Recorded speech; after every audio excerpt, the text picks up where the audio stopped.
Seja bem-vindo a mais um episódio do CoubeCast. Esse é o nosso 13º episódio e você já está percebendo que esse episódio está diferente. Diferente por dois motivos. Primeiro, porque nós estamos gravando aqui na Expo Católica, através da generosidade do Santo Flow, que preparou esse estúdio para que nós pudéssemos gravar em parceria com eles. E também, o segundo motivo é o meu convidado, que é o irmão Bernardo, um grande amigo, e ele é do Mosteiro da Divina Misericórdia e vai estar aqui conosco. Seja bem-vindo, irmão, que alegria finalmente ter o senhor por aqui, porque realmente será um episódio muito especial. Muito obrigado, Gil, pelo convite, primeiramente, né? Eu que sou fã do CoubeCast, fico muito feliz de estar aqui e poder participar com vocês. Que bom, a alegria é toda minha e com certeza nós vamos poder partilhar muitas histórias, muitos momentos. Já conheço um pouquinho da sua trajetória e a sua trajetória, ela me encanta e vai ser muito bom poder compartilhar tudo isso com todos aqueles que estão nos acompanhando hoje. E para começar, o senhor tem o nome da vida religiosa, que é irmão Bernardo. Isso. E nós sabemos que quando é professado os votos da vida religiosa, esse nome ele é trocado o nome de batismo pelo nome da vida religiosa. Então a primeira pergunta que eu te faço é: qual o sentido dessa troca para você? O que isso representa? E o que é chamar, qual o sentido de se chamar Bernardo? Sim. Primeiramente, né, o nome ele remete à vida nova que nós recebemos, né? Uma vida em Cristo, uma nova missão, um novo chamado, uma nova vida, né?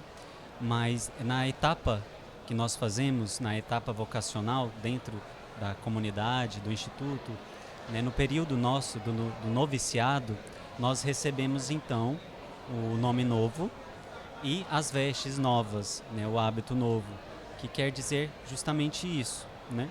Essa nova missão que nós recebemos.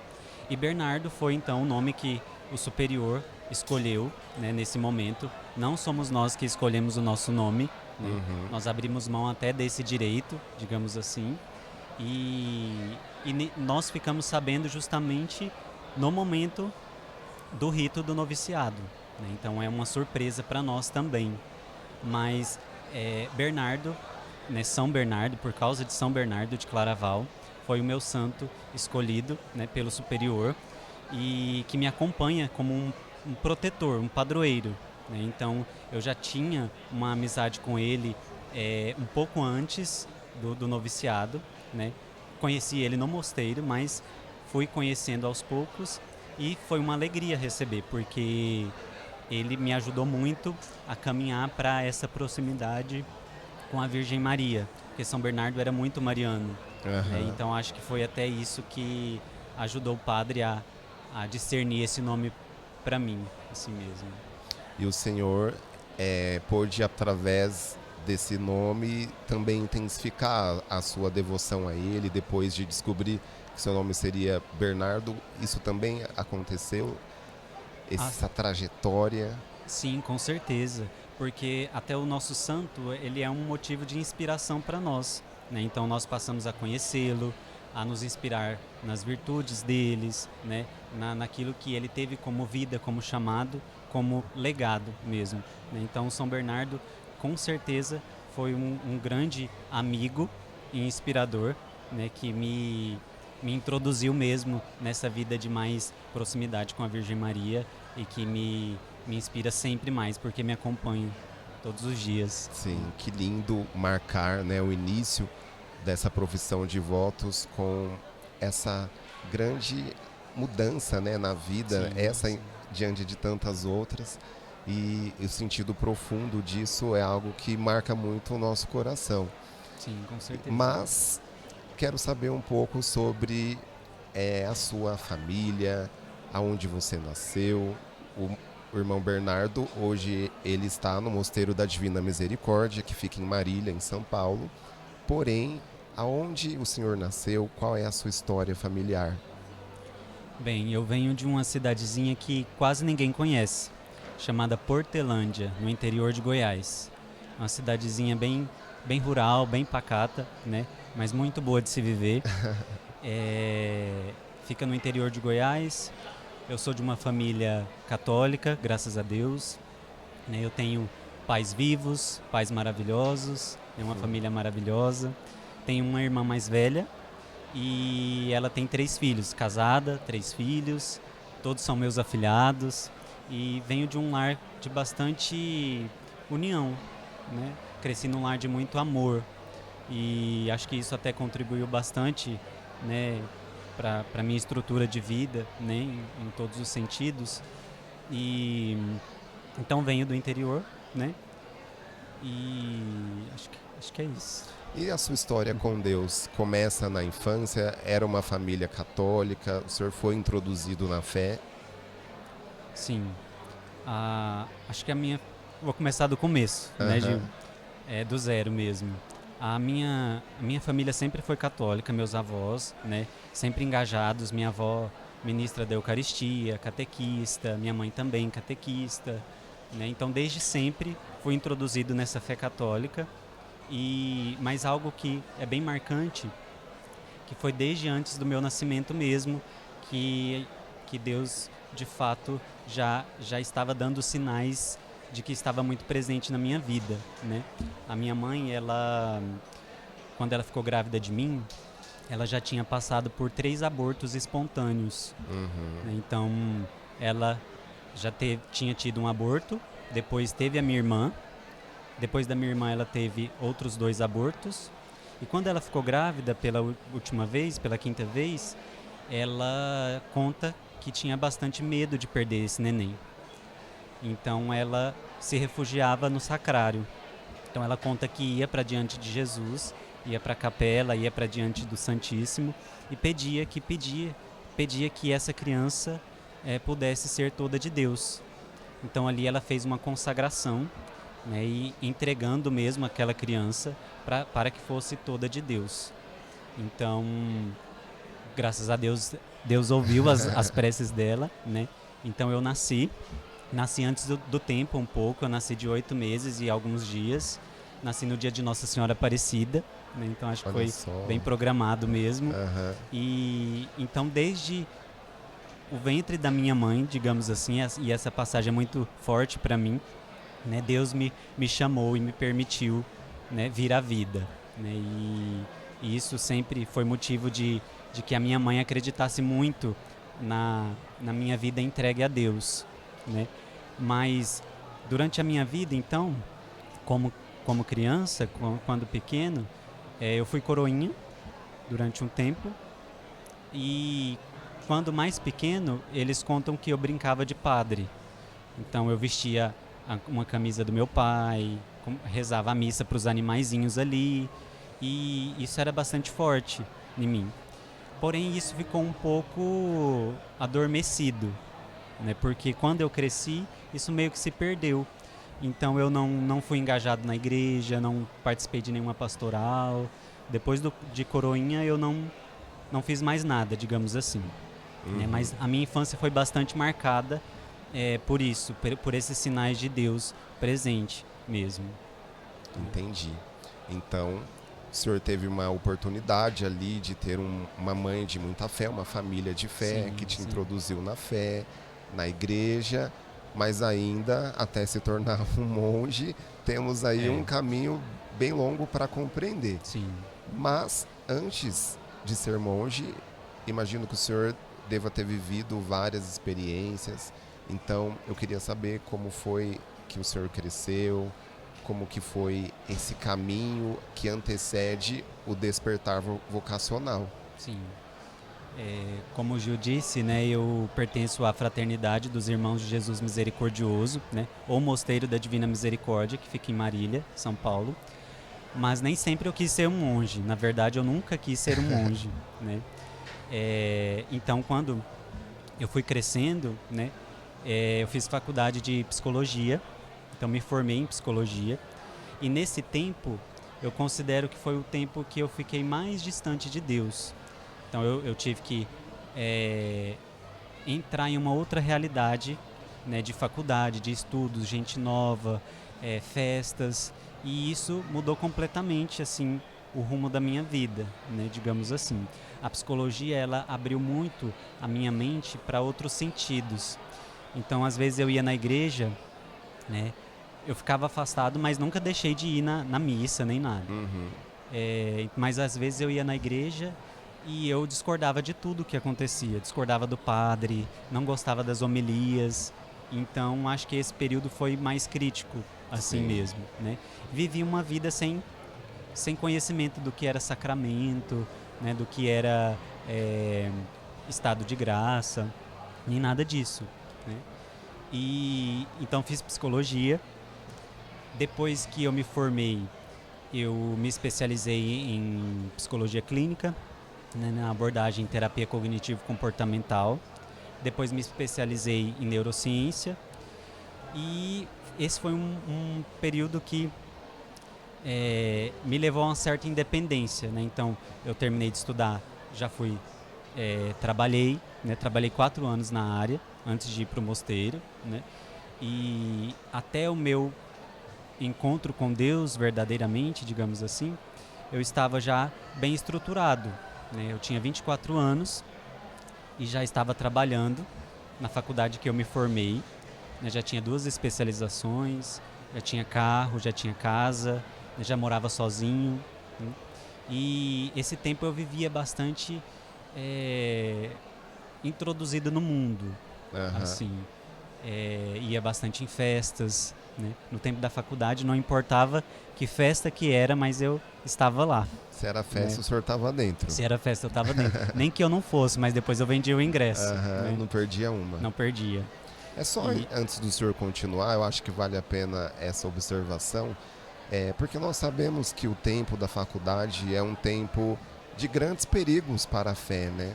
E o senhor, contando um pouco da sua história, relata que talvez não ter firme, né, os princípios, os valores da fé, não tinha ali a plenitude de compreender o que eram os sacramentos, de vivenciar mesmo a fé católica.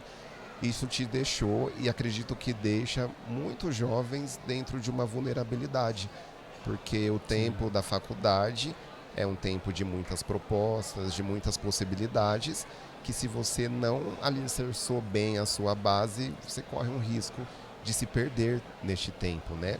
Sim, de uma alma se perder, como muitas vezes isso acontece. Então, fica, né, essa reflexão para quem está nos acompanhando, né, a importância de nós estarmos sim, abertos às possibilidades da vida, mas a importância de firmar o nosso coração em Deus para poder suportar, né, a qualquer possibilidade proposta do mundo. Mas desculpa te interromper. Sim, não, imagina. Eu acho até interessante porque se nós não temos Deus, né, Deus é a base de tudo, então se nós não temos Deus, isso tudo vai dando abertura, porta de entrada para que outros deuses entram na nossa vida, né? Que é o que muito acontece, porque às vezes a gente acha que conhece a Deus e na verdade não conhece, porque enquanto não se faz a experiência com Deus, não tem esse encontro verdadeiro e esse sentimento mesmo de sentir Deus, né? Que é o que acontecia comigo. Estava introduzido desde criança. Coroinha. Sempre, né? Mas na verdade eu nunca tinha me encontrado com Deus. E achava que conhecia Ele. Sim. Né? Não foi suficiente, né, para te manter ali firme. Sim. E o senhor acabou experimentando um pouquinho daquilo que é uma realidade mais do mundo, Exatamente. enfim. Exatamente. E a gente, enquanto jovens, né, a gente pode até ser um menino quietinho, como era eu era sempre quietinho, bem tímido, mas ao ser introduzido naquele mundo, se você não acompanha também o mundo e as coisas dos jovens, você acaba ficando um pouco mais isolado, mais perdido também, né? Sim. E outra coisa interessante que o senhor contava, né, além dessa parte mesmo de distanciamento de Deus, né, do caminho de Deus, o senhor viveu um tempo de ascensão profissional, um tempo de formação. Como foi esse tempo? O senhor começou já a trabalhar na área, ser bem-sucedido? Sim. Depois que eu me formei, eu parei de ir um pouco em festa, né? Mas eu ainda ia, né? Foi um tempo bastante difícil, porque quando se forma, você tem pouca experiência, né? Mas eu tive a graça de trabalhar em vários grupos e contextos que me ajudaram, me deram uma bagagem muito boa, né? Então eu mesmo me coloquei à disposição para ser voluntário, né, de um grupo de dependentes químicos que eu trabalhei durante um tempo, né? Depois também eu atendia como voluntário numa paróquia, né, atendendo o pessoal que ia ali. Mas depois trabalhei também com a psicologia do luto, trabalhei num hospital como psicólogo clínico e depois, por fim, eu estava também na parte acadêmica, né, como professor, e depois também como psicólogo na faculdade, que eu me formei atendendo os estudantes, né, num projeto de atendimento aos alunos. Sim. Até aí tudo bem, tô entendendo Sim. tudo, irmão, mas ainda a conta não está fechando. Como será que esse jovem que gostava de festas, que estava vivendo os prazeres do mundo, Sim. que estava já formado e bem sucedido, como será que o senhor virou monge? Porque isso é muito interessante. Pelo seu relato, o senhor já tinha em mãos tudo aquilo que grande parte das pessoas buscam enquanto projeto de vida. É uma carreira, é um trabalho, é um bom salário, são os prazeres que a vida e o mundo nos traz. Mas se estou te vendo aqui, né, como um monge, isso significa que para o senhor, em algum momento, o senhor compreendeu que não era suficiente. Estou certo? Certo. Isso O mesmo. que aconteceu? Bem, nesse momento, então estava aparentemente tudo certo, né? Tudo bem, né? Eu estava bebendo muito, né? Vivendo mesmo pelos prazeres, né? Me preocupava muito com a aparência, né? Então eu ia para academia, fazia Muay Thai, né? Praticava esporte, nutricionista, fisioterapeuta, né? Tudo que tinha direito, né? Todos esses bem. mimos, né? Eu investia, né? Porém isso gerava em mim um certo vazio que eu não sabia explicar. E desde antes de eu me formar, eu às vezes comentava com a minha mãe, né? Falava assim: nossa, parece que eu não encontro o meu lugar no mundo. Quando eu estava de férias na casa dos meus pais, era como se estivesse errado, como se geograficamente não fosse o meu lugar. E quando eu estava em casa também, era como se também não fosse o meu lugar. Então eu sentia um certo vazio e que era a falta de Deus e que eu não sabia o que era, na verdade. Né? E até que então entra esse momento da minha conversão. Né? A minha história é uma história de conversão, uma história de misericórdia, né? Porque Deus, de fato, olhou para mim naquele momento em que eu estava, no momento que eu estava mais longe, e Ele, de fato, olhou para mim. Né? E aconteceu 2 episódios, na verdade, né? O primeiro deles, que é o que eu ainda não contei para ninguém, nunca contei isso para ninguém, né? E agora vou contar, é que foi um momento, em 2019, teve uma festa de família em Portelândia, na cidade natal, onde eu vivia. Só para voltar antes, depois que eu comecei a trabalhar, antes de me formar, eu fui morar em Mineiros, uma outra cidade vizinha, né? E lá eu terminei a faculdade e trabalhei e fiquei até eu vim para o mosteiro, né? Então teve uma festa de família dos irmãos da minha bisavó, uma festa bem grande de família. E nessa festa fomos todo aquele grupo de primos, toda aquela gente, né? Que aconteceu em 20 de julho de 2019. E nessa festa todo mundo tinha que levar a sua bebida. Então eu e meu pai levamos uma caixa térmica grande, com bastante cerveja, normal, como as pessoas fazem, né? Sim. E em determinado momento, então foi o dia inteiro, começou de manhã até a noite. Em determinado momento, meus pais foram embora e eu fiquei sozinho na festa. E aí meu pai deixou a caixa comigo e eu falei, depois eu vou com alguém, todo mundo parente, né? Então eu falei, depois eu vou com alguém para casa. Porém, chegou um momento da festa que eu já estava muito bêbado e já tinha dançado assim o que eu podia dançar. Eu gosto muito de forró, sertanejo assim. Eu já tinha dançado o dia inteiro, estava suado, cansado. E eu quis ir embora. Mas eu chamava as pessoas para me levarem e ninguém queria ir embora, todo mundo queria ficar. E parecia uma coisa assim, combinada, né? Porque eu chamava um, o carro estava cheio. Eu chamava outro, falava que ia depois de um tempo. Eu chamava outro, não podia ir aquele momento. E eu fui me estressando com aquilo, né? Porque eu queria muito ir embora. E aconteceu uma coisa comigo que eu não sei explicar o que é, né? Dentro de mim, eu olhava para aquilo e era como se uma voz interior falasse comigo que aquilo não era o meu lugar, que aquilo não era para mim, né? E eu me sentia assim numa solidão, como eu nunca senti antes nesse dia.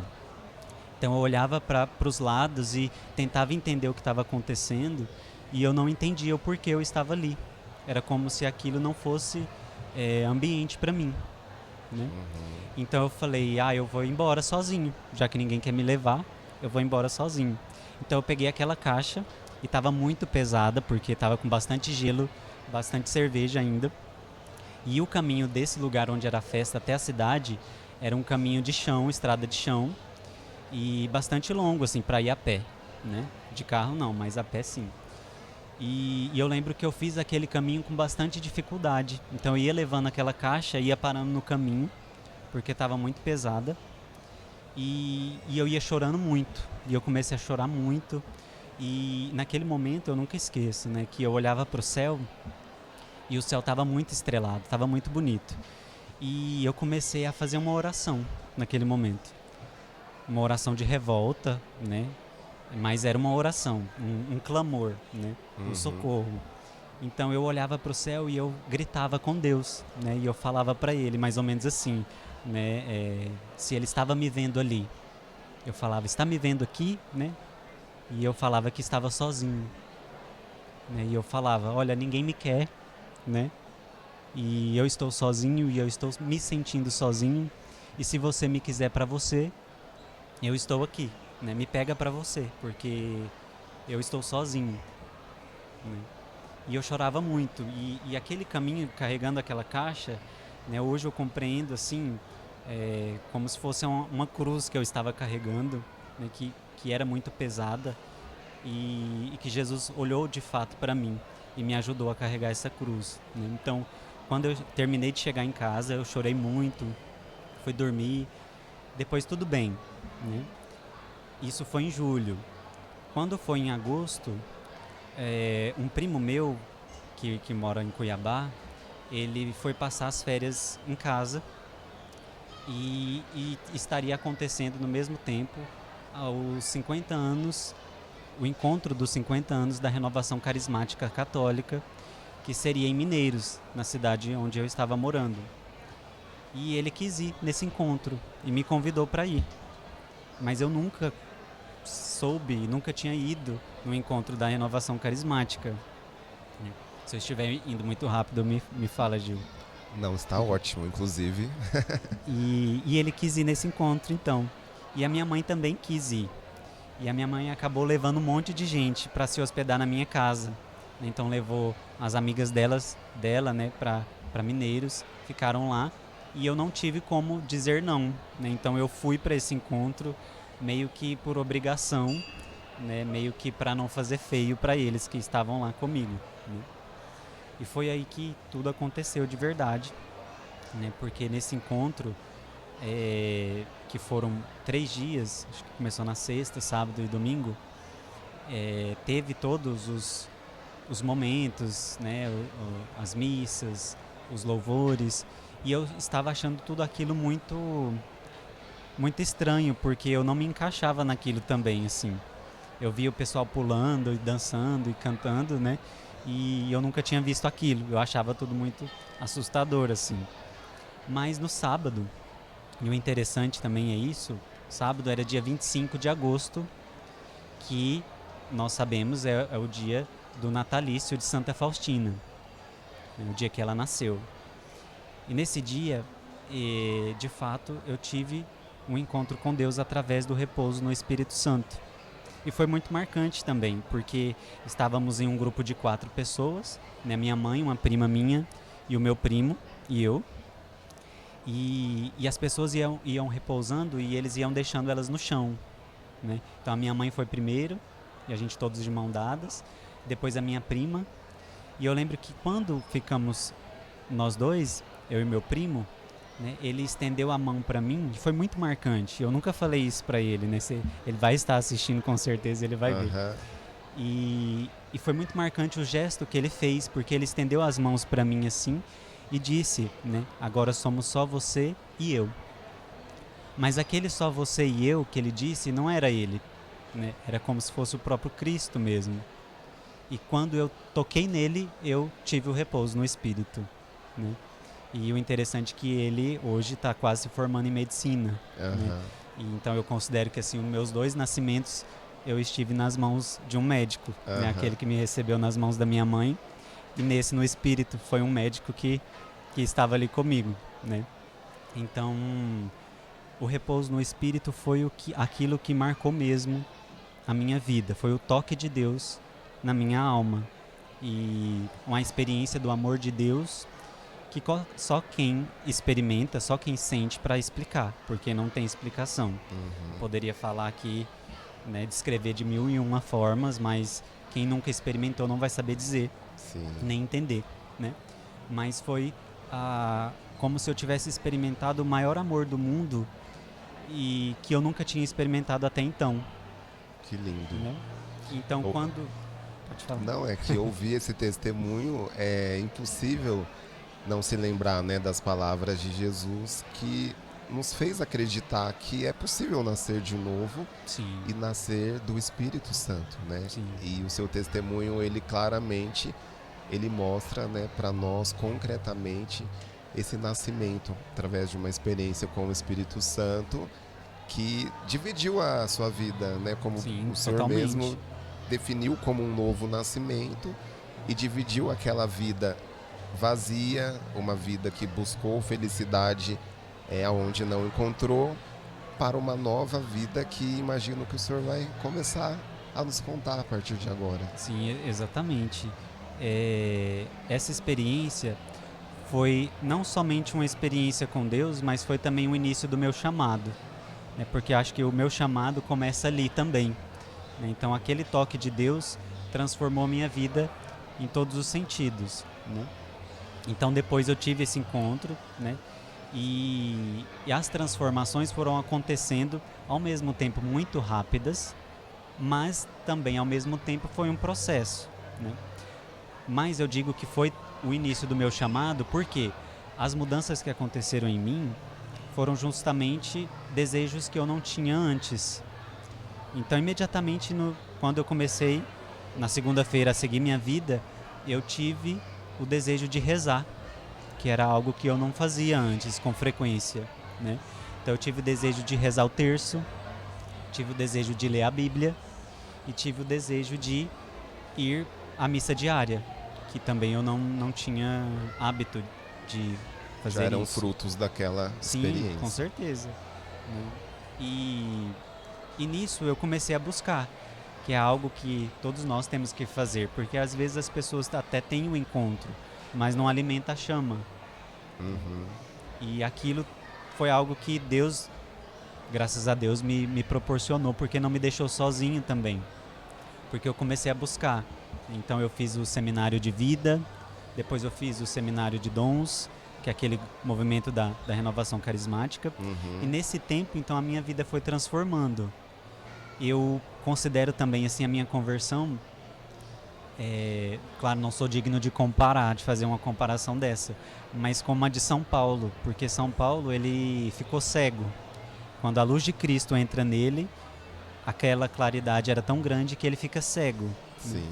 E eu considero que também fiquei cego, porque tudo aquilo que eu gostava de fazer perdeu o brilho totalmente.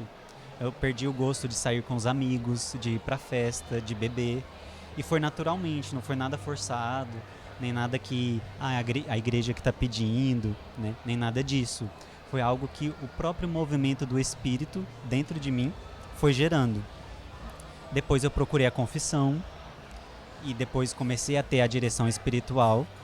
E aí também tem um pouco da condução de Deus, porque em Mineiros tem um mosteiro beneditino.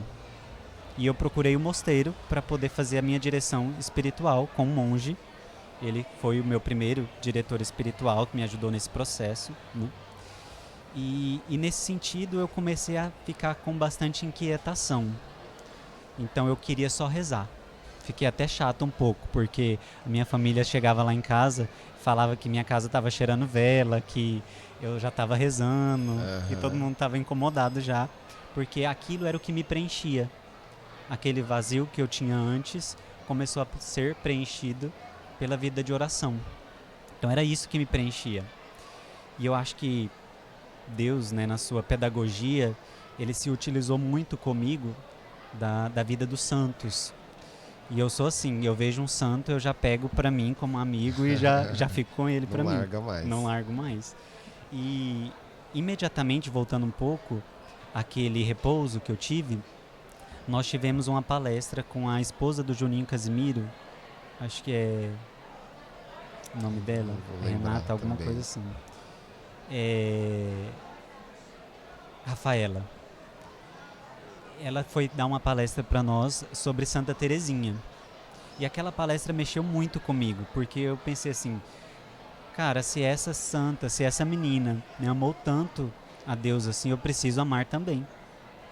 Então eu comprei o livro de Santa Teresinha, né, História de uma Alma, e foi o primeiro livro espiritual que eu li, né? Já comecei por Santa Teresinha. Já foi em algo que não tem volta. E Santa Teresinha me inspirou muito a essa busca pela santidade, porque eu olhava para ela e eu pensava, não, é isso que eu quero ser. Quero ser santo, né? E eu preciso ser santo. E é isso que Deus está me chamando. E Santa Teresinha então me ajudou nisso, nessa busca pela santidade, pela vida e pela vivência da santidade, que era algo totalmente contrário do que eu estava vivendo. E logo depois eu comecei a ter essa inquietação. Então tudo perdeu o gosto, tudo perdeu o sentido, e só as coisas de Deus me interessavam. E até os meus amigos começaram a estranhar muito. Todo mundo que me conhecia, na verdade, né, estranhavam muito. Falavam que eu estava louco, que aquilo ia passar, que era só uma fase, coisa de momento. Mas de fato, nessa incompreensão eu via que ninguém me entendia. E eu só queria falar das coisas de Deus, né? Só queria falar de Deus, só queria falar e pensar em oração. E até que um dia eu assisti um filme de São Francisco de Assis. Na hora que o senhor falou louco, é o que aconteceu com São Francisco na conversão dele. Mas o senhor chegou ali em São Francisco. Cheguei ali, ele me cercou ali também. Então São Francisco me ajudou porque quando eu vi o filme e vi toda a trajetória dele, eu pensei, pronto, eu encontrei alguém que me entende. É isso que está acontecendo comigo. E naquele momento eu entendi que eu deveria fazer aquilo que ele fez, deixar tudo e seguir Deus, né? Porém não sabia que jeito que Deus queria que eu o seguisse, mas eu comecei a imitá-lo. Então eu imediatamente já doei minhas roupas todas, deixei só algumas coisas, meus livros de psicologia, né? Pedi conta do emprego, saí do serviço e fiquei totalmente disponível para Deus.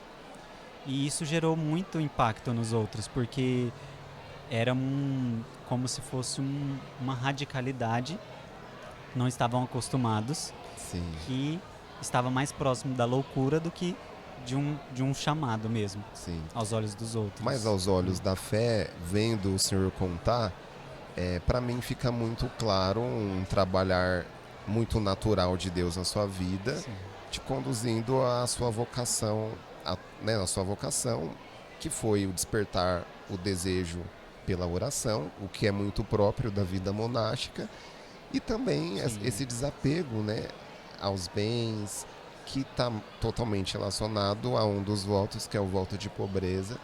Então, ali, de uma forma muito natural, cotidiana, Deus foi criando um coração, né, muito correspondente ao chamado que o senhor ia viver. Isso olhando com os olhos, contemplando hoje essa obra pronta Hoje e tá mais contemplando fácil de com os entender. olhos da fé. Sim. Mas, de fato, olhando sem fé, de fato é uma loucura, né? Sim. De fato é algo que não faz sentido nenhum para quando se observa sem os olhos da fé, Sim. né?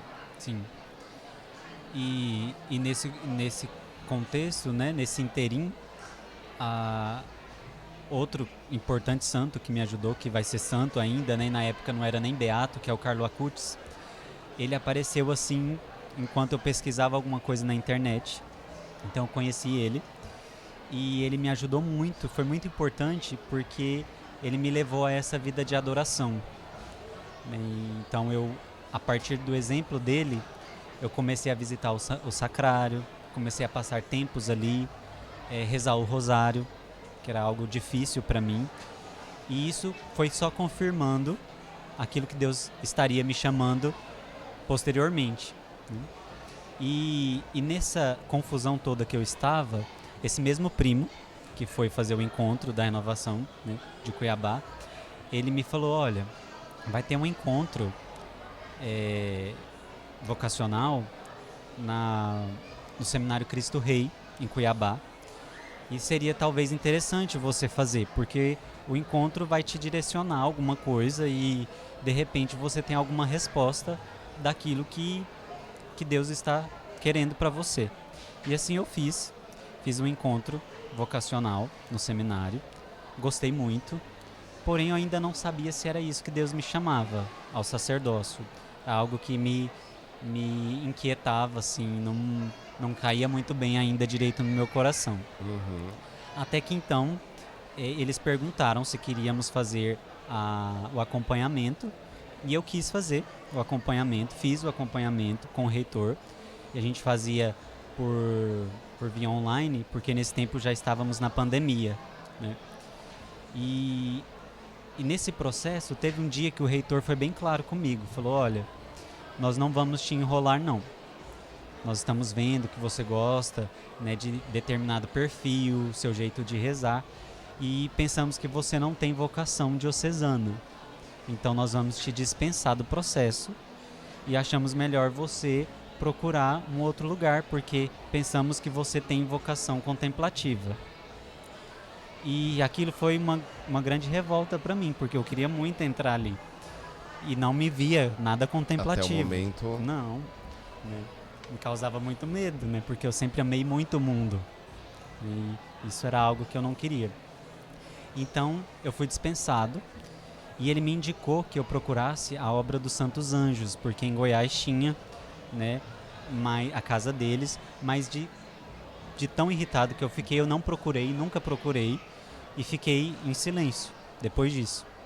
E como eu gostava de São Francisco, então eu procurei algo na linha de São Francisco e encontrei os franciscanos da Providência de Deus, que eles trabalhavam com o Hospital do Câncer, próximo à minha cidade. E eu pensei, bom, então acho que posso unir as duas coisas, já que eu sou da área da saúde. Eles trabalham no hospital. Penso que posso ser útil nisso. Penso que Deus pode se utilizar. Então fui conhecê-los. E quando eu fui conhecê-los, o Frei foi muito bom comigo, me acolheu muito bem. Me convidou para passar um dia com ele. E nesse dia, acompanhando a rotina deles, eu não gostei. Minha alma não bateu com aquilo, né? Foi como se uma resposta de Deus mesmo me dissesse, não é o seu lugar, não é aqui ainda. Porém foi muito bom, porque ele me convidou para uma palestra que ia ter de um padre salvista, que ia ter uma palestra sobre Santa Teresinha. E eu assisti essa palestra. E lembro que no final, depois eu falei com o padre, e muito feliz, falei, olha padre, eu gostei muito da sua palestra, e eu sou muito amigo de Santa Teresinha, eu gosto muito dela. E o padre me respondeu assim, eu percebi mesmo, porque Santa Teresinha tem amizade com os sacerdotes. E aquilo de novo, né, me impactou muito, e eu disse para ele, mas eu não quero ser padre. E ele me respondeu, né? Mas isso é só uma questão de tempo. E aquilo então ficou no meu coração. Então voltei para casa, né, incomodado mais uma vez e decidido a não procurar nada mais.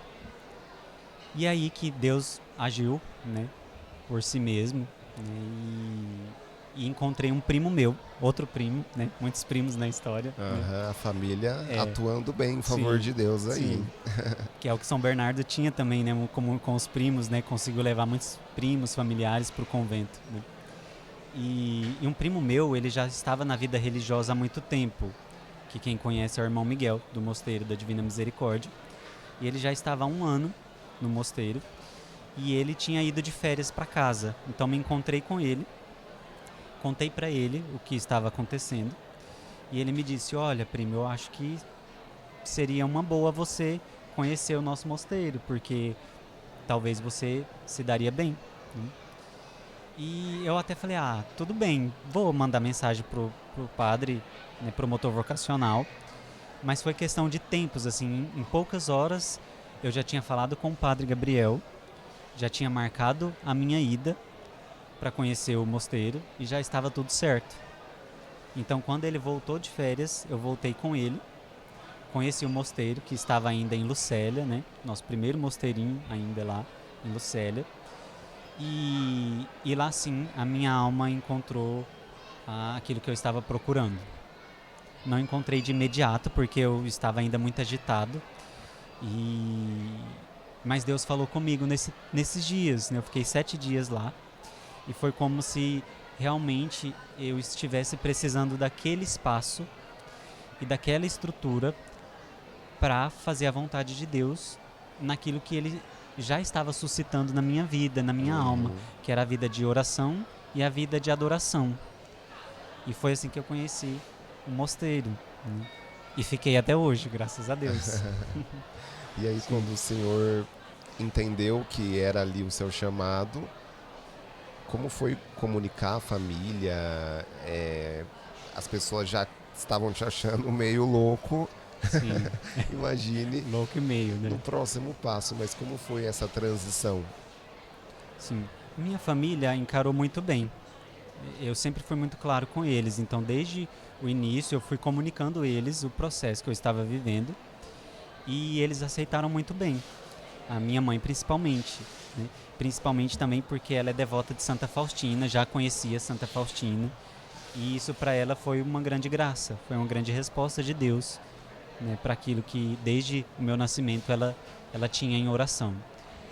Foram os meus amigos mesmo que tiveram essa parcela mais difícil. Então, quando eu comuniquei, para eles era algo impossível, algo como se incompatível com a minha pessoa. Mas aquilo, com a graça de Deus, penso não, é com certeza a graça de Deus que sustenta a gente, né, porque isso não me trouxe um peso que me impediu. Então eles me chamavam de louco, né, falavam que eu era um crente agora, me chamavam de crente, né, falavam várias coisas, que isso tudo ia passar depois da pandemia, quando as festas voltassem, né, mas ninguém entendia de fato o que estava acontecendo comigo. E hoje eu não julgo eles, por 2 motivos, porque até eu me estranho, até eu estranhava, e quando alguém me perguntava, eu respondia assim: olha, nem eu tenho explicação para isso. Eu também não sei explicar. E por outro motivo também, porque foi no período da pandemia. Então, logo que eu comecei a participar de grupo de oração, ter toda essa vivência, fechou tudo. Então, paramos de nos encontrar, cancelou tudo, não tinha missa, não tinha nada. Então, meio que Deus foi me moldando no silêncio, no escondimento. E muita gente não viu esse processo acontecendo. Então, quando tudo começou a voltar, causou um estranhamento ainda maior. Sim. Né? Então, eu não julgo eles assim, pelo contrário, né? Tento e rezo para que um dia eles me compreendam. Sim, né? Sem dúvida, creio que já muitos desses já tenham assimilado, compreendido um pouco disso. E ouvir a sua história até aqui traz para mim assim 2 coisas muito fortes assim para o meu coração. A primeira é como que as coisas fluem a partir de um coração que está aberto, que corresponde à vontade de Deus, né? Porque foi um processo muito rápido e muito natural. Sim, sim, E um outro lado também muito forte, ouvir o senhor falar que a estrutura que já existia, ela era uma estrutura que casava com o seu chamado, né? O seu desejo. Então, é como se existisse mesmo esse casamento, né? Esse sim, sim, encontro, essa aliança daquilo que Deus espera para a sua vida e esse local em que vai proporcionar essa vivência. Então, que bonito imaginar assim esse encontro, né? ah, Entre sim, o sim, lugar que te permite viver a sua vocação, né? sim, E com todos certeza. nós, talvez nem todos encontraram esse lugar, mas todos nós temos esse lugar, né? Como um pai de família, sem dúvida, muitas vezes faz a experiência de entrar na sua casa, entrar no seu lar, contemplar a sua esposa, contemplar os seus filhos e perceber, é aqui que Deus preparou, né? Este é o ambiente, Sim, é o essas seu são as lugar. É, pessoas, este é o lugar para que eu possa viver aquilo que Deus me chamou a ser nesse mundo e enfim, em todas as vocações. Então, sim, que Deus traga essa graça a todos nós que estamos assistindo, né? De sermos direcionados por Deus a este lugar que é o nosso campo de missão, é a nossa vocação. amém. E, irmão, a vida monástica é uma vida que imprime algumas restrições e por mais que Deus estava ali trabalhando no seu coração, te preparando, te trazendo desejos, como foi na prática iniciar concretamente essa vida? Porque para quem está nos acompanhando esse episódio pela primeira vez, e aqui no nosso canal nós já falamos com outros dois monges, né? Que são os padres do Mosteiro da Divina Misericórdia, Padre Gabriel, Padre Estevão, que é o fundador do mosteiro. E fica essa dica para você acompanhar esses dois episódios. Nós já entendemos um pouco do que faz parte da realidade da vida do monge. Então, para nós que estamos aqui na vida secular, são coisas que a gente não imagina a vida sem, como por Uhum, exemplo o não acesso ao celular, às redes sociais. O senhor precisou viver ali a obediência ao seu fundador. O mosteiro existe a questão do silêncio, então existem os momentos, os horários que os senhores não conversam nem entre si. uhum, Enfim, uma infinidade de realidades que, por mais que exista um chamado e um trabalhar de Deus, imagino também que exista um tempo de adaptação e nem sempre são realidades fáceis de serem vividas a é. todo momento. Como foi para o senhor essa transição, esse momento de olhar ao seu redor e ver que o senhor estava numa clausura? Uhum, é. Olha, foi muito difícil, inclusive, né? Por mais que eu tivesse encontrado esse lugar, como você disse, Gil, foi algo totalmente oposto ao que eu vivia. Então, eu estava acostumado com gente, com pessoas, com lugares barulhentos, e ali eu estava totalmente longe de tudo, longe do mundo, longe das notícias, longe de quem eu amava, e foi muito difícil. Acho que para mim a parte mais difícil no começo foi essa questão de deixar tudo para trás, mas principalmente as pessoas. Então, nesse caminho eu fui deixando, né? Deixei o serviço, deixei a minha casa, vendi o carro, mas as pessoas foram, a primeiro momento, aquilo que mais pesou.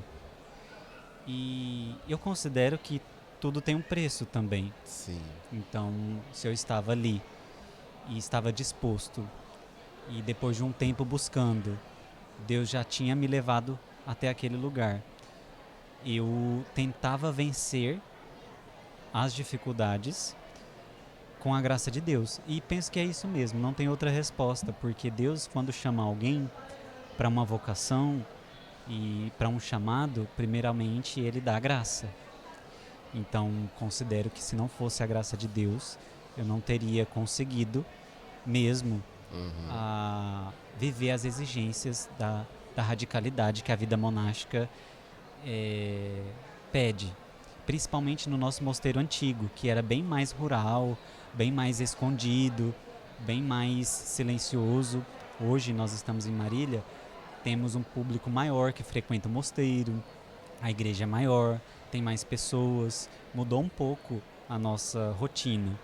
Mas lá, principalmente quando eu cheguei, foi um impacto que exigiu que eu confiasse muito em Deus e que tivesse sempre o meu objetivo maior em destaque, né, em primeiro plano, porque senão eu não tinha de fato conseguido. E é para poucos, né? Mas Sim. assim, quando Deus chama, Deus dá a graça. Sim, que bênção. Irmão, que lindo, que linda a sua história. Todos os detalhes de Deus enriquece ainda mais aquilo que eu conheço sobre o Senhor. E foi encantador ouvir a sua história. E agora a gente vai falar um pouquinho mais sobre a realidade da vida do monge, algumas curiosidades. E para nos ajudar nessa dinâmica, porque eu percebi que o senhor teria que ter um episódio assim, vários, né? Vários episódios para a gente extrair toda a riqueza da sua história. Porém, eu vou te ajudar. Existe um quadro aqui no nosso programa que se chama Reels Colbicast. Como é o Reels Colbicast? O irmão Bernardo, ele acompanha todos os episódios. Verdade, ele não perde nenhum. E eu sou o fã número 1. E quando eu demoro, porque aos domingos, né, eles não têm acesso não ficam assistindo televisão lá no Mosteiro, não.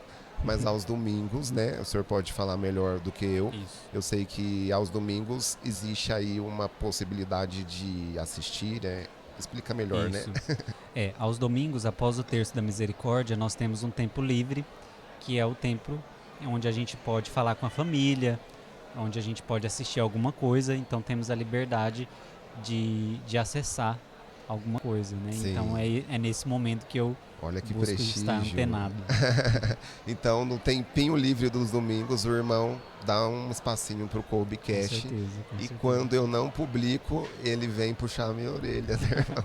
Falar, cadê os episódios que não subiu ainda? Mas que honra, que alegria. E esse quadro o senhor conhece mais do que ninguém, mas vale a pena explicar que ele te coloca diante de um desafio, que é falar de um assunto muito complexo num tempo curto, que é o tempo de um Reels, até 1 minuto e meio. Então, eu tenho vários assuntos para te perguntar. E o senhor está, então, no quadro Reels Colbicast. Vamos lá. Combinado? Combinado. Disposto a esse desafio? Com certeza. Acho que o senhor vai conseguir? Se Deus me ajudar, com certeza. Amém. Né? Então, vamos lá.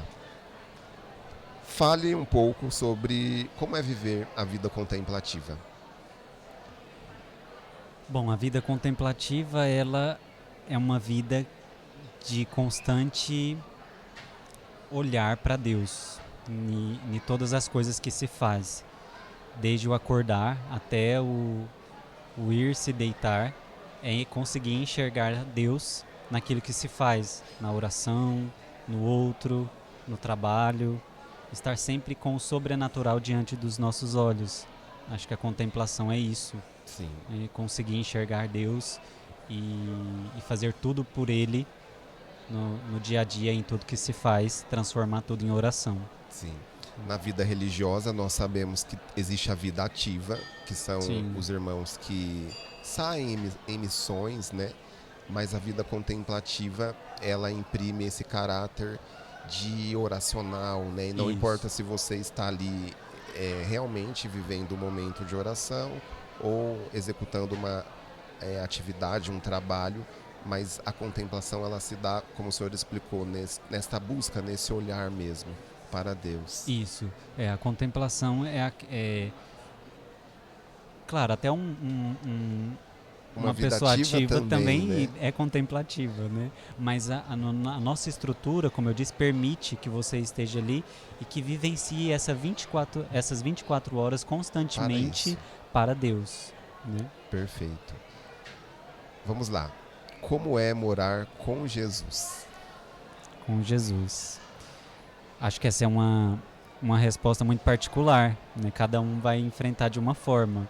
Eu falo isso porque no mosteiro tem um sacrário, tem a Sim. capela. Então, além dos momentos de oração, os senhores têm acesso à capela, podem a qualquer momento estar diante de Jesus. Sim, Por sim. isso eu faço essa pergunta para o senhor. Sim, com certeza é muito sobrenatural, Gil. Nós sabemos que Jesus está dentro de nós, então todos nós moramos com Jesus. Ele mora conosco porque está dentro de nós.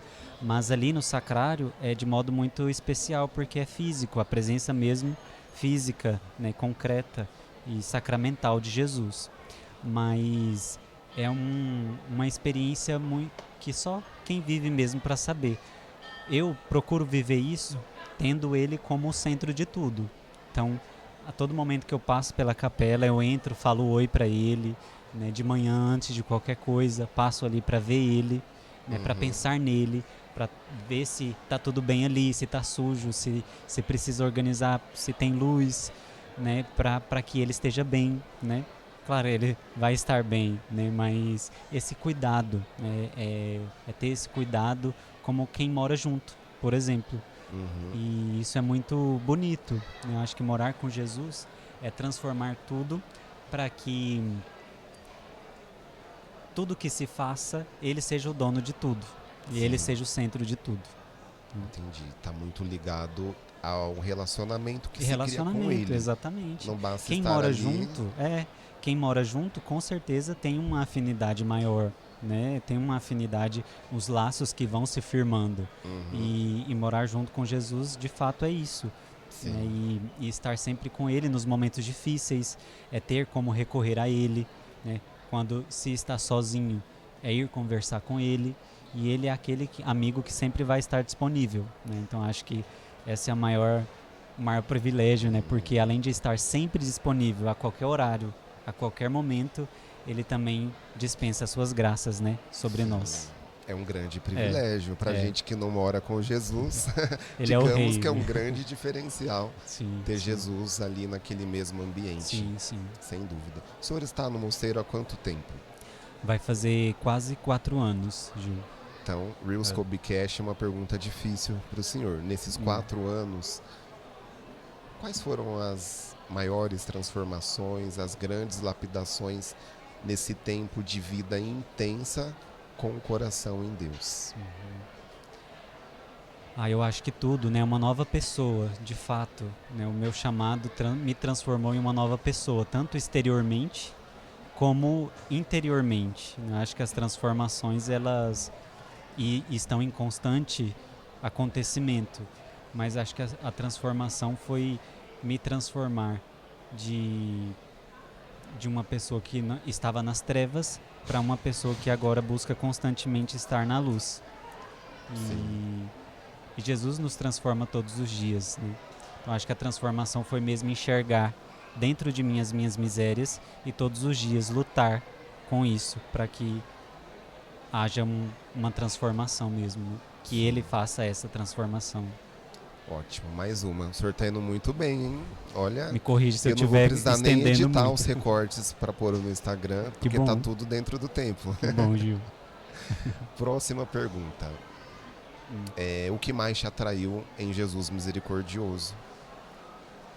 Em Jesus misericordioso, eu penso que essa ideia mesmo de sair das trevas, como eu disse, que é o próprio quadro que a gente divulga, né, o quadro de Jesus misericordioso, que é ele saindo das trevas. Eu acho que isso faz muita ligação com o meu chamado, de alguém que olhou para mim enquanto eu estava no pecado e que estende a sua mão de misericórdia, que não olha para o meu pecado, mas que olha para a minha enfermidade e quer me curar. Eu acho que isso me atraiu em Jesus misericordioso, essa ideia de cura, essa ideia de abraço, essa ideia de vida nova, de luz. Por estar em um mosteiro da Divina Misericórdia, que vive essa devoção, imagino que diante dos seus olhos o Senhor já viu muitas ações misericordiosas de Jesus, Sim, né? com certeza.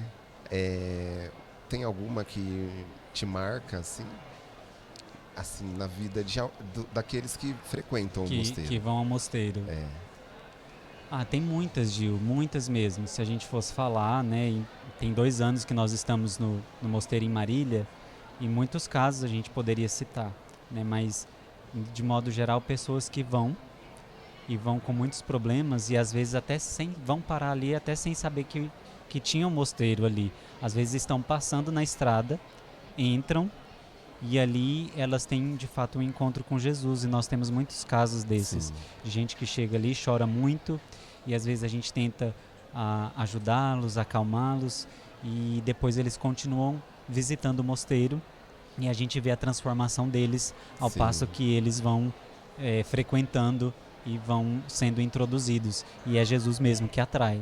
Então acho que muitos casos desses nós temos lá. Sim. O Senhor é muito devoto de Nossa Senhora, e algo que eu estava pensando é que os grandes santos, né, a gente vê muito essa característica, né, de um amor muito profundo e uma devoção muito bem vivida por Nossa Senhora. Eu queria entender um pouco do seu olhar em relação a isso, né? Por que os grandes santos, eu pergunto isso para o senhor, por conhecer, né, a história de muitos santos e saber dessa realidade, mas como o senhor associa a santidade a esse grande amor à Nossa Senhora? Bom, eu acho que não tem como você conhecer Jesus sem não conhecer um pouco de Maria, porque Maria está em todos os momentos da vida de Jesus. Então começa por aí. Então quando você é atraído para Jesus, automaticamente você tem que passar por ela. Ela está presente em todas as cenas. Então aquilo que atraía os santos é que faziam com que eles fossem também misticamente gerados no ventre dela, né? Então a santidade também passa por essa questão mística de ter Nossa Senhora como aquela que é a mãe dos santos, mãe de todos os santos. Então nós somos de fato, para nos tornarmos santos, nós somos de fato gerados misticamente como outros Cristos, e é Nossa Senhora que faz isso. Então eu acho que essa é a explicação de Nossa Senhora estar presente na vida de todos os santos, e de que nós também temos que nos aproximar dela, porque ela nos explica muita coisa que, pelo seu exemplo, nos faz aproximarmos de Jesus e amá-lo mais ainda. Acho que ela é a grande mestra, né? A grande professora. Então os santos aprenderam muito com ela, nós temos muito o que aprender também. Então, penso que é isso. Se você não está nessa escola de Maria, matricule-se já. É bem isso mesmo. Porque Sim. é ela quem nos gera, né? Para o céu, Sim. para Cristo, Sim, para a sim. eternidade, para a vocação, para Sim, tudo. porque Maria ela gera Cristo, que é a cabeça da igreja. E depois São Paulo vai dizer que a igreja é o corpo místico de Cristo. Então Maria gera primeiro a cabeça, mas o corpo é formado pelos membros também. E nós somos os membros. Então é ela que, pelo Espírito Santo, continua há mais de 2000 anos gerando os membros da igreja, que somos nós, né? Legal. Agora a gente vai para um outro quadro. O Reels foi ótimo. Parabéns, irmão. E é o quadro Fato ou Fake. O senhor gosta desse quadro? Gosto sim.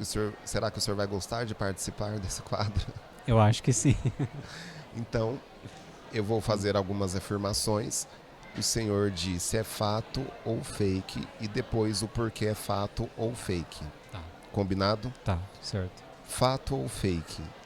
Não sinto falta do uso de celular nem das redes sociais. É fake. É fake? É fake, com certeza, né? Falando por mim, né? Eu sinto muita falta. Principalmente porque...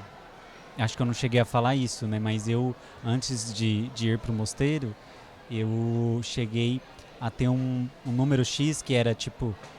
Há quase 5 anos atrás, 6 anos atrás, eu tinha 17 mil seguidores.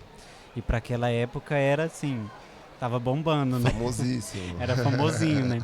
Então eu tinha algumas parcerias, né? Então com barbearia, também na questão da psicologia, eu gravava muitas coisas e isso me introduziu muito nesse mundo digital e eu gostava muito. A rede social foi algo muito difícil para mim, então é fake, né? Dizer que eu não sinto falta, eu vou estar mentindo. Sim. Né? Não sente falta, mas a gente vê aqui que existe vida sem as redes Existe, sociais. Isso claro, é com um certeza. aprendizado para nós que não Com largamos o certeza. celular, Com certeza. não é? Sim. E no seu caso existe vida e vida verdadeira, né? Sim, sim. Deus preenche, né? Esses Sim. vazios que vão ficando vão sendo preenchidos com outros prazeres, outros sabores, né? Que vêm de Deus. Sim. O senhor é de uma cidade do interior de Goiás. O mosteiro está em Marília, é longe, além das restrições naturais da vida do monge. Então eu pergunto se é fato ou fake. Nos acostumamos a viver longe da família. Eu acho que é fato e é fake. Por quê? Posso usar essas duas. Eu acho que vai, Liberado a dupla resposta aqui pro irmão. eu acho que vai muito de cada pessoa. Né? Tem alguns que não têm a necessidade, né? E pela própria história de vida não tem essa ligação com a família. Mas no meu caso, eu senti muita falta e sinto até hoje. Sinto, porém, essa falta ela vai sendo moldada e vai sendo também transformada ao longo do tempo. Então uma falta que eu sentia logo antes, quando eu entrei, não é mais a mesma, com a mesma intensidade. Então essa falta ela muda um pouco de formato, assim, posso dizer assim. Então acho que é fato e é fake. Muito bom. Conforme também assim as épocas do ano, né? Natal eu sinto mais falta porque remete a essa questão de família, de ceia, né? Os Isso, aniversários, os aniversários. Né? Os momentos, por Sim. exemplo, eu sei que, por exemplo, que sua irmã acabou de ganhar um filhinho. Sim, eu nem conheço ainda. O irmão nem conhece. Sim. Também essa semana acabou falecendo, né? Um futuro afilhado. Sim. Que o senhor também não pôde estar fisicamente ali com a família para viver esse momento difícil. Então, realmente imagino que são momentos com certeza que potencializam ali o desejo de estar ali presente, não é, irmão? Sim. E a gente vai oferecendo sempre para Deus essas renúncias, né? Acho que o bonito é isso também, Deus dá a oportunidade ao longo da nossa vida vocacional, né? Da nossa vocação de sempre oferecer alguma coisa para Ele. Sim. Isso que é bonito. E essa é a beleza da vida religiosa. Para nós que não somos chamados à vida religiosa, olhar para a vida religiosa, isso nos impulsiona também a desejarmos viver algo a mais e ver esse chamado, né, mais radical, né? Em essência, também para nós é um grande anúncio do reino de Deus, né? Um grande anúncio do céu, né? Contemplar esses detalhes da vida religiosa que eu particularmente admiro muito. Que bom, Gil. Fato ou fake? Não me chame de Frei. Fato, né? Por quê? Tem muita gente que não compreende, né? Mas o Frei está mais ligado a algumas congregações, algumas ordens religiosas, né? Mas não tem problema nenhum também. Tem gente que não gosta, tem gente que reprime a pessoa, né? Se me chamam de Frei, eu não me importo. Aqui, gente, várias pessoas já chamam ele de Frei, ele é super educado, tá tudo bem. Tá tudo bem. Mas não é Frei. Pra gente que tá aprendendo a partir de hoje, como é? Irmão Bernardo. Irmão Bernardo. Sim. Lá nós chamamos, né, todos os irmãos por irmãos e aqueles depois que se tornam padres, então a gente chama por padre, né? Então até o momento como irmão Bernardo, mas se me chamarem de Frei fora, não precisa se preocupar. Tá tudo bem, tá tudo bem. Vai ficar tudo bem, mas o correto seria irmão mesmo. Irmão Bernardo, Sim. Não Frei Bernardo. E também é muito comum, né, porque a gente andou com o irmão Bernardo no público e normalmente as pessoas ou vão falar frei ou vão falar padre, porque já por causa do olham, hábito, né, o né? hábito e atribuem a uma coisa ou a outra. É muito raro Sim. quem vai dar o nome para como irmão, né? Uhum.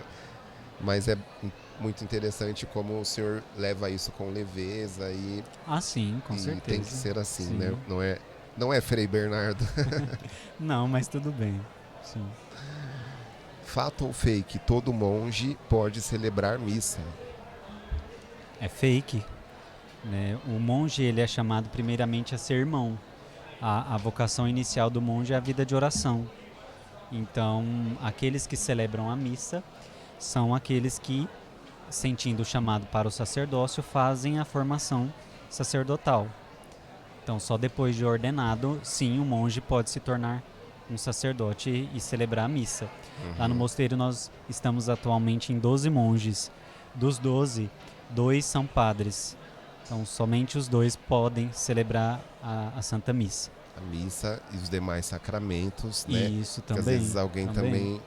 É que assim, o irmão é de clausura, então o senhor não vai ser visto muito, né, no dia a dia, são momentos raros mesmo, mas para nós é importante essa catequese. Sim. Né? Sim.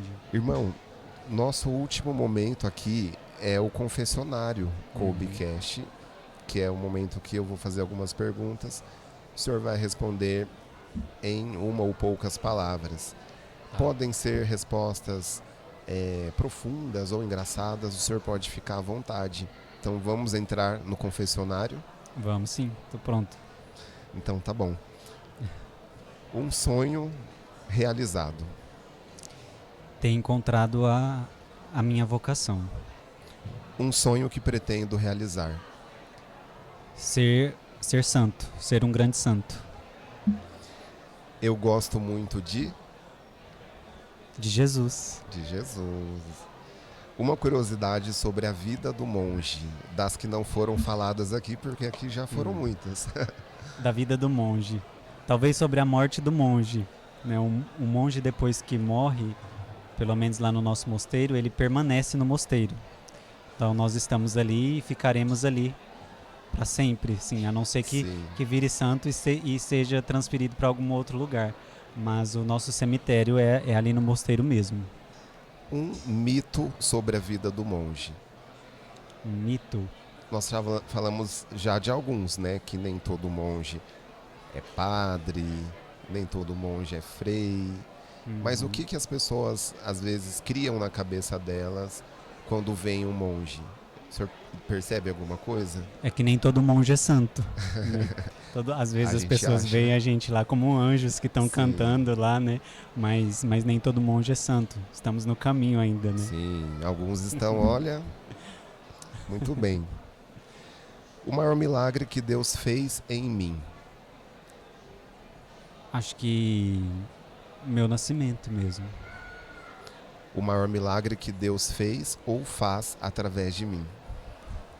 Essa é difícil, Gil. Eu acho que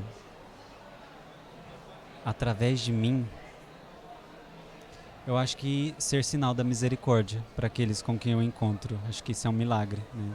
Não são todos que são chamados a ser sinais, né? Acho que quando Deus realiza isso, é o maior que Ele faz em mim. Sim. O meu hobby é? Escrever. Eu gosto de escrever poesias. Olha só. Que surpresa. Sim. Olha, surpreendente, hein, irmão? Eu tenho medo de não ir para o céu. Algo que sente falta de antes da clausura. Algo, sem dúvida, ao meu ritmo de academia, de luta, de treino. Isso eu sinto muita falta. Não vivo sem a Eucaristia. Uma passagem bíblica que marca a sua vida. O poderoso fez em mim maravilhas e santo é o seu nome. Um defeito? Acho que eu sou meio vaidoso. Eu gosto de estar sempre arrumadinho. Essa vai ser difícil para o senhor. Um santo de devoção. É, difícil. Posso escolher mais de um? Pode? Como que eu vou falar não pro irmão? Não tem como. Eu acho que depois desses que eu falei, né, Santa Terezinha, São Francisco, Carlo Acutis, acho que São Maximiliano e Santa Faustina, São Padre Pio também. Invoco a intercessão de Maria, especialmente quando Quando eu acordo até quando eu vou dormir. quem te inspira. Na vocação, seria? Em todos os sentidos, uma pessoa que vem no seu coração agora. Eu acho que o meu fundador, o Padre Estevão, é uma pessoa que me inspira.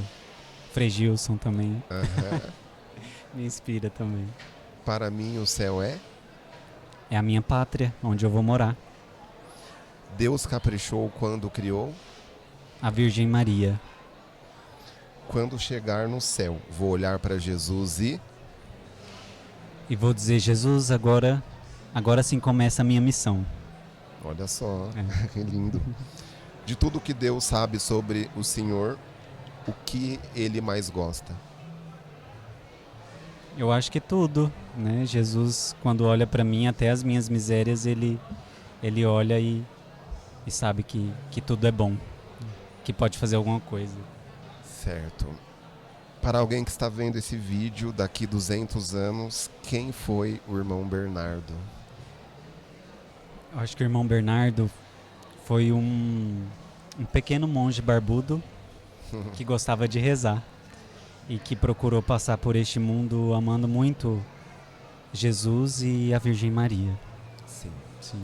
Irmão, quero agradecer por esse momento. Eu que Tenho agradeço, certeza Gil. que será fonte de graça na vida de muitas pessoas.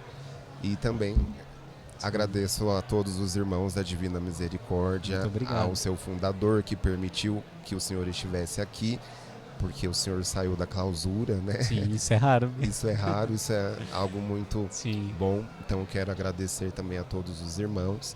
Sim. E algo que eu já pude dizer ao Senhor, né, é que a vida, né, na igreja do leigo, do monge, são missões bem distintas, né, mas são missões que às vezes se encontram. É verdade. E eu sou muito grato a Deus. Nos encontramos agora. Exatamente. Sou muito grato a Deus por esses encontros que a fé nos permite viver, né? Sim. Os senhores na vida contemplativa, eu hoje, né, e tantos outros numa vida mais ativa, né? Sim. Mas Deus nos permite nos encontrarmos, né, para exaltar o nome dele, é isso que importa. Então, Com certeza, muito obrigado. Eu que E agradeço. também agradeço àqueles que nos deram essa oportunidade de estar aqui na Expo Católica, toda a produção do Santo Flow, Sim. pela generosidade que nos permitiu viver esse momento. Então, que Deus abençoe e espero que o senhor retorne no Colbcast, porque espero sim ficaram também. alguns assuntos pendentes. O irmão Sim. também tem um papel importante para a existência, né, do Colbcast. Também é muito devoto de São Maximiliano Maria Kolbe. Foi ele quem me apresentou a vida de São Maximiliano e fez com que eu virasse, né, devoto e agora o podcast com o nome dele também. Então fica para uma próxima, não é? E muito obrigado, compartilhe esse vídeo, que Deus abençoe e vamos encerrar com uma oração. Combinado? O senhor pode rezar? Vamos colocar tudo nas mãos da Virgem Maria, né? Ela que é a nossa mãe, para que ela nos gere, para que ela cuide do seu projeto, né? E amém. Por todos aqueles que passarão também por aqui. Amém. Ave Maria, cheia de graça, o Senhor é convosco. Bendita sois vós entre as mulheres, e bendito é o fruto do vosso ventre, Jesus. Santa Maria, Mãe de Deus, rogai por nós, pecadores, agora e na hora de nossa morte. Amém. Jesus misericordioso, eu confio em vós.